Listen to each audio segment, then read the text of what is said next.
Hi മക്കളെ, അപ്പോൾ നമ്മുടെ വെക്കേഷനൊക്കെ ഇതാ അവസാനിക്കാനായിട്ടുണ്ട്. നമ്മുടെ ക്രിസ്മസും അതുപോലെ തന്നെ ന്യൂ ഇയർ ഒക്കെ നിങ്ങൾ എല്ലാവരും അടിച്ചു പൊളിച്ച് കാണും അല്ലേ? അപ്പോൾ എനിവേ ഈ വെക്കേഷനൊക്കെ കഴിഞ്ഞ് പിന്നീട് നമ്മൾ സ്കൂളിൽ പോകുമ്പോൾ അവിടെ നമ്മൾ വെയിറ്റ് ചെയ്യുന്ന ഒരാളുണ്ട്. ഏതാണ്? നമ്മൾ തൊട്ട് മുമ്പ് എഴുതിയ നമ്മുടെ ക്രിസ്മസ് എക്സാമിൻ്റെ ആൻസർ ഷീറ്റ്. ഈ ആൻസർ ഷീറ്റ് കിട്ടുമ്പോൾ നമ്മളെല്ലാവരും പറയുന്ന ഒരു കാര്യമുണ്ട്. ഈ കൊല്ലം, അതായത് 2026 ഞാൻ കഴിഞ്ഞ കൊല്ലത്തെ പോലെ ഉഴപ്പത്തില്ല, ഞാൻ ഇനി വരാൻ പോകുന്ന എക്സാമിനൊക്കെ മുഴുവൻ മാർക്ക് നേടുമെന്ന്. പക്ഷേ അത് വെറും ഒരു പാഴ്വാക്കായിട്ട് പോകുന്നത് നമുക്കിഷ്ടമുള്ള കാര്യമാണോ? അല്ല അല്ലേ? അതിനുവേണ്ടി നമ്മൾ എന്ത് ചെയ്യണം? നല്ല രീതിയിൽ ഹാർഡ് വർക്ക് ചെയ്യണം. ഇപ്പോൾ 7ാം ക്ലാസ്സിലെ മക്കളെ സംബന്ധിച്ചിടത്തോളം നിങ്ങൾ ഇനി അടുത്തതായിട്ട് എഴുതാൻ പോകുന്ന ഒരു കോമ്പറ്റേറ്റീവ് എക്സാം, ഒരു മത്സര പരീക്ഷയാണ് നമ്മുടെ USS എക്സാം. ഇനി മുതൽ USS എന്ന് നമ്മൾ പറയാനേ പാടില്ല അല്ലേ? നമ്മൾ അതിനൊരു പുതിയ പേരൊക്കെ നമ്മുടെ പരീക്ഷാഭവൻ കൊണ്ടുവന്നിട്ടുണ്ട്. വിജ്ഞാപനം നിങ്ങൾ എല്ലാവരും അറിഞ്ഞിട്ടുണ്ടാവും. ഇനി മുതൽ നമ്മുടെ USS പരീക്ഷ അറിയപ്പെടുന്നത് CM Kids സ്കോളർഷിപ്പ് UP പരീക്ഷയാണ്. ഈ പരീക്ഷയിൽ വരുന്ന മാറ്റങ്ങളൊക്കെ നിങ്ങൾ ശ്രദ്ധിച്ചിട്ടുണ്ടാവും. സാധാരണ പോലെ തന്നെ 2 പേപ്പറാണ്, പക്ഷെ ഓരോ പേപ്പറിലും 50 മാർക്കിനുള്ള ക്വസ്റ്റ്യൻസ് ആണ്. ഓരോ ക്വസ്റ്റ്യനിലും 1 മാർക്ക് വീതമാണ്. അപ്പോൾ ടോട്ടൽ 100 മാർക്കിനാണ് നമ്മുടെ എക്സാം ഉള്ളത്.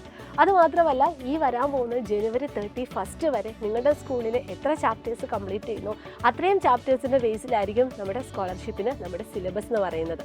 അതുകൂടാതെ എക്സാം ഡേറ്റും നിങ്ങൾ ഓർത്തിരിക്കണം, ഫെബ്രുവരി 26-നാണ്. ഇത്തരം ധാരാളം മാറ്റങ്ങൾ ഇനി വരാൻ പോകുന്ന സ്കോളർഷിപ്പ് എക്സാമിൽ നമുക്ക് കാണാനായിട്ട് പറ്റും. ഇത് മാത്രമല്ല, അതിനുശേഷം നമുക്ക് ആനുവൽ എക്സാം ഉണ്ട്. ആനുവൽ എക്സാമിൻ്റെ കാര്യം പറയുവാണെങ്കിൽ നമ്മൾ ഏറ്റവും ആദ്യം പഠിച്ചത് മുതൽ നമുക്ക് ക്വസ്റ്റ്യൻസ് വരും. നമ്മുടെ ബേസിക് സയൻസ് ആണെങ്കിൽ ഫസ്റ്റ് യൂണിറ്റിൻ്റെ പേര് നിങ്ങൾക്ക് ഓർമ്മയുണ്ടോ? ഫസ്റ്റ് യൂണിറ്റിൽ എന്തെല്ലാം കാര്യങ്ങൾ പഠിച്ചിട്ടുണ്ടെന്ന് നിങ്ങൾക്ക് ഓർമ്മയുണ്ടോ? അത് സാധാരണഗതിയിൽ മറന്നു പോകാനുള്ള ചാൻസ് ഉണ്ട്. പക്ഷെ നമ്മൾ എന്ത് ചെയ്യണം? അതൊക്കെ നമുക്കൊന്ന് പൊടിതട്ടിയെടുക്കണം. അതിന് നമുക്ക് വേണ്ടത് റിവിഷൻ ക്ലാസ്സുകളാണല്ലേ. സോ സൈലം നിങ്ങൾക്കായിട്ട് നമ്മുടെ Avengers N game batch start ചെയ്ത കാര്യം നിങ്ങളെല്ലാവരും അറിഞ്ഞിട്ടുണ്ടാവും. കംപ്ലീറ്റ് ആയിട്ട് നമ്മളൊരു റിവിഷനാണ് ഇവിടെ നമ്മൾ കൊടുക്കാനായിട്ട് പോകുന്നത്. അപ്പോൾ നിലവിൽ നമ്മുടെ ന്യൂ ഇയർ ഓഫർ ഉണ്ട്, 50% ഡിസ്കൗണ്ട് ഉണ്ട്. അതുമാത്രമല്ല, ഇനി വരാൻ പോകുന്ന 10-ാം തീയതിക്കുള്ളിൽ നമ്മുടെ സ്വന്തം അവഞ്ചേഴ്സ് എൻ ഗെയിം ബാച്ച് നിങ്ങൾ പർച്ചേസ് ചെയ്യുവാണെങ്കിൽ നിങ്ങളിൽ നിന്ന് തിരഞ്ഞെടുക്കപ്പെട്ട 5 പേർക്ക് നമ്മുടെ സ്മാർട്ട് വാച്ച് ഗിഫ്റ്റും ഉണ്ട്, ഗീവ് അവേയും ഉണ്ട്.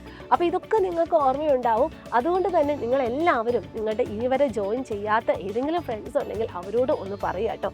കാരണം ഇനി അങ്ങോട്ടേക്കുള്ള ഈ 2 എക്സാമും വളരെ ഇമ്പോർട്ടൻ്റ് ആയിട്ടുള്ളതാണ്.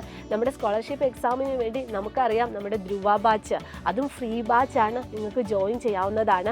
എത്രയും പെട്ടെന്ന് തന്നെ ജോയിൻ ചെയ്യുക. ഈ ഒരു കൊല്ലം 2026 നമ്മുടെ 2025-നേക്കാൾ മികവുറ്റതാക്കണം. അതിന് നമ്മൾ തന്നെ വിചാരിക്കണം കേട്ടോ. നമ്മൾ തന്നെ എന്ത് ചെയ്യണം? നല്ല രീതിയിൽ ഹാർഡ് വർക്ക് ചെയ്യണം, നല്ല രീതിയിൽ പഠിക്കണം. നമ്മളെ സംബന്ധിച്ച് ഇപ്പോൾ അക്കാഡമിക്സ് ആണല്ലേ നമ്മുടെ മുന്നിലുള്ള ആകെയുള്ളൊരു കാര്യം. അതിന് നമ്മൾ കംപ്ലീറ്റ് ആയിട്ട് നമ്മൾ നമ്മുടെ ടൈം ഇൻവെസ്റ്റ് ചെയ്ത് നമ്മൾ ഹാർഡ് വർക്ക് ചെയ്തിട്ട് ഫുൾ അച്ചീവ്മെൻറ്റ് നമ്മൾ നേടിയെടുക്കണം. സോ എല്ലാവർക്കും ഓൾ ദി വെരി ബെസ്റ്റ്. നമുക്കിനി നമ്മുടെ ബാച്ചുകളിൽ കാണാം, അടിപൊളിയായിട്ട് പഠിക്കാം. Happy new year. ബൈ.